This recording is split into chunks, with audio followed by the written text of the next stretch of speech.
आशा करता हूँ आप सब ठीक होंगे। मेरा नाम है Hiren Patel. Excelsior visa consultant में आप सभी का स्वागत है। दोस्तों, आज हम बात करेंगे बिजनेस प्रोफाइल के बारे में। आप किसी भी प्रकार का छोटा मोटा व्यापार कर रहे हो और अगर आप चाहते हो UK tourist as a tourist आप घूमने जाना चाहते हो, तो उसके लिए आपको क्या क्या डॉक्यूमेंट की रिक्वायरमेंट रहेगी, इसके बारे में आज हम आपको बताएंगे। सबसे पहले हम बात करते हैं पर्सनल डॉक्यूमेंट्स के बारे में। पर्सनल डॉक्यूमेंट्स में आपको चाहिए आपका पासपोर्ट, जिसमें मिनिमम 2 पेजेस ब्लैंक होने चाहिए और उसके मिनिमम 6 मंथ्स की वैलिडिटी होनी चाहिए। जो 6 मंथ्स की वैलिडिटी होती है वो जिस दिन से आप यूके में एंटर करना चाहते हैं उस दिन से 6 मंथ्स की वैलिडिटी होनी चाहिए। तो पर्सनल डॉक्यूमेंट में आपको पासपोर्ट चाहिए, उसमें मिनिमम 2 पेजेस ब्लैंक्स चाहिए और 6 मंथ्स की वैलिडिटी चाहिए। अब बात करते हैं बिजनेस और फाइनेंशियल डॉक्यूमेंट के बारे में। बिजनेस रजिस्ट्रेशन सर्टिफिकेट में आपको चाहिए जीएसटी रजिस्ट्रेशन सर्टिफिकेट। एक फाइनेंशियल ईयर में आपका 20 लाख से ज़्यादा का टर्नओवर है तो आपको जीएसटी लेना फर्जियात हो जाता है। लेकिन अगर आपका टर्नओवर कम है, आप छोटे से गांव में छोटा मोटा बिजनेस कर रहे हो, तो इस केस में आप क्या कर सकते हो? तो इस केस में आप आपकी गांव की पंचायत में जाइए और जो भी ऑथोराइज पर्सन है उनको बताइए, वो आपको पंचायत की लेटर हेड पे लिख के दे देंगे कि भाई ये व्यक्ति इस गांव के वतनी है और इतने साल से यहाँ पे ये प्रकार का बिजनेस कर रहे हैं, और उसके ऊपर आप स्टैंप और ऑथोराइज पर्सन के सिग्नेचर ले लीजिए। ये सर्टिफिकेट भी आपको मान्य रहेगा। अगर आपको ये जो पंचायत से सर्टिफिकेट मिलता है वो आपकी मदर लैंग्वेज में है तो उसको फिर आपको इंग्लिश में ट्रांसलेट करवाना होगा, तो आप उसे इंग्लिश में ट्रांसलेट करवाइए और उसको नोटरी करवाइए, या जो गवर्नमेंट अप्रूवल ट्रांसलेटर रहते हैं उनके पास जाके आप ट्रांसलेट करवा सकते हो। अगर आपके पंचायत से ही आपको इंग्लिश में मिल जाता है, इंग्लिश फॉर्मेट में मिल जाता है, तो वो आपके लिए बहुत ही अच्छा रहेगा, क्योंकि उससे आपका टाइम भी बचेगा और आपके एक्स्ट्रा पैसे भी बच जाएंगे, क्योंकि उसको फिर आपको इंग्लिश में ट्रांसलेट कराने की ज़रूरत नहीं होगी। तो ये बात का आप ध्यान रखिए। दूसरा जो डॉक्यूमेंट है वो आपका आईटीआर है, इनकम टैक्स रिटर्न। आपको पिछले 2 साल के आईटीआर की कॉपी चाहिए। आईटीआर की कॉपी जो इनकम टैक्स रिटर्न फाइल है उसमें एक बात का आप खास ध्यान रखिए कि आप बहुत ओवर ना दिखा दे ना बहुत कम दिखाए। जैसे आपका एक साल में मान लो 50 लाख का टर्नओवर हुआ है और आप दिखा रहे हो 2.5 लाख और 3 लाख के आईटीआर फाइल कर रहे हो, तो इस केस में आपके वीज़ा डेफिनेटली रिजेक्ट हो जाएंगे।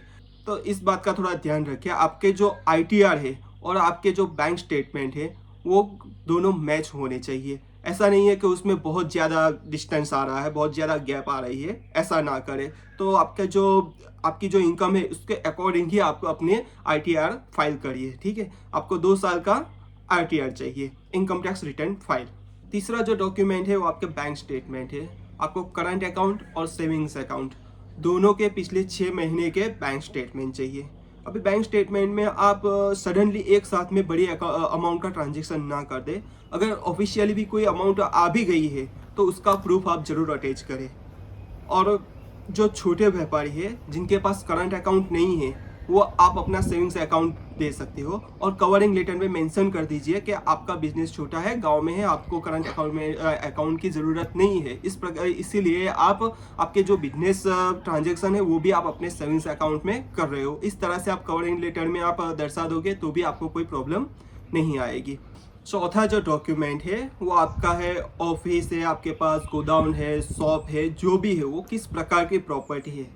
मीन्स क्या आपकी खुद की प्रॉपर्टी है या आपने उसको रेंट पे ले रखा है। अगर आपकी खुद की प्रॉपर्टी है तो उसका कोई इश्यू नहीं है, उसके आप डॉक्यूमेंट्स दे सकते हो। लेकिन अगर आपने उसको रेंट पे ले रखी है तो उसके लिए आपको आपके पास लीज एग्रीमेंट होना चाहिए। लीज एग्रीमेंट तो बहुत हार्ड है, वो बड़े बिजनेस में होता है। लेकिन आप क्या कर सकते हो, लास्ट जो 2 ईयर्स के आपके पास में एग्रीमेंट होते हैं, रेंटल एग्रीमेंट, वो कॉपी लगा सकते हो, क्योंकि छोटे बिजनेस में 11 मंथ्स के ही वो लोग एग्रीमेंट करके देते हैं। जो भी प्रॉपर्टी ऑनर रहते हैं, लैंडलॉर्ड रहते हैं, वो आपको 11 महीने का एक एग्रीमेंट बना के देते हैं। तो 11 महीने के जो लास्ट 2 ईयर्स के आपके पास एग्रीमेंट है उसकी कॉपी आप लगा दीजिए, तो ये भी चल जाएगा।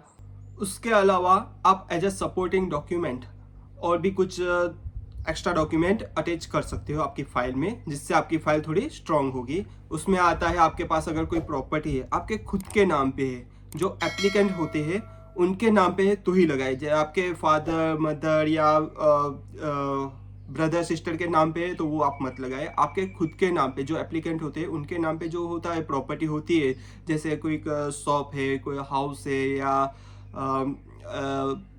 लैंड है किसी भी प्रकार की, जैसे प्लॉट हो गया, फार्मिंग लैंड हो गई, तो उसके डॉक्यूमेंट आप अटैच कर सकते हैं। उसके अलावा आपके पास कोई एफडी है, फिक्स डिपॉजिट, एलआईसी की पॉलिसी है, या कोई अदर इन्वेस्टमेंट है, तो उसके आप कॉपी लगा सकते हैं। उससे क्या है, आपकी फाइल थोड़ी स्ट्रांग होगी और आपके वीजा मिलने के चांसेस बढ़ जाएंगे।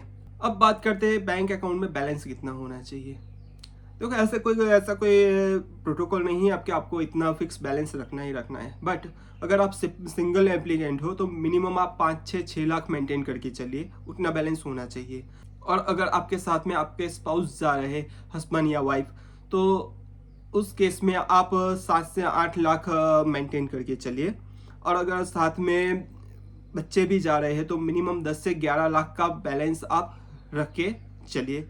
और लास्ट में बात करते हैं ट्रैवलिंग डॉक्यूमेंट के बारे में। ट्रैवलिंग डॉक्यूमेंट में आपको क्या क्या चाहिए? ट्रैवलिंग डॉक्यूमेंट में आपको चाहिए रिटर्न फ्लाइट टिकट की आइटिनरी चाहिए, ट्रैवल आइटिनरी चाहिए।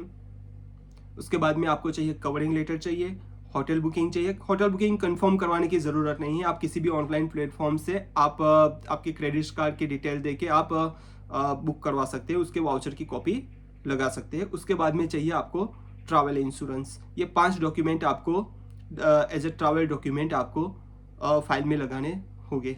तो दोस्तों ये छोटा सा वीडियो था बिजनेस प्रोफाइल डॉक्यूमेंट्स के बारे में। अगर वीडियो अच्छा लगा है तो प्लीज़ चैनल को सब्सक्राइब कीजिए, वीडियो को लाइक कीजिए और शेयर कीजिए। आपका टाइम देने के लिए धन्यवाद। जय हिंद, वंदे मातरम, स्टे सेफ।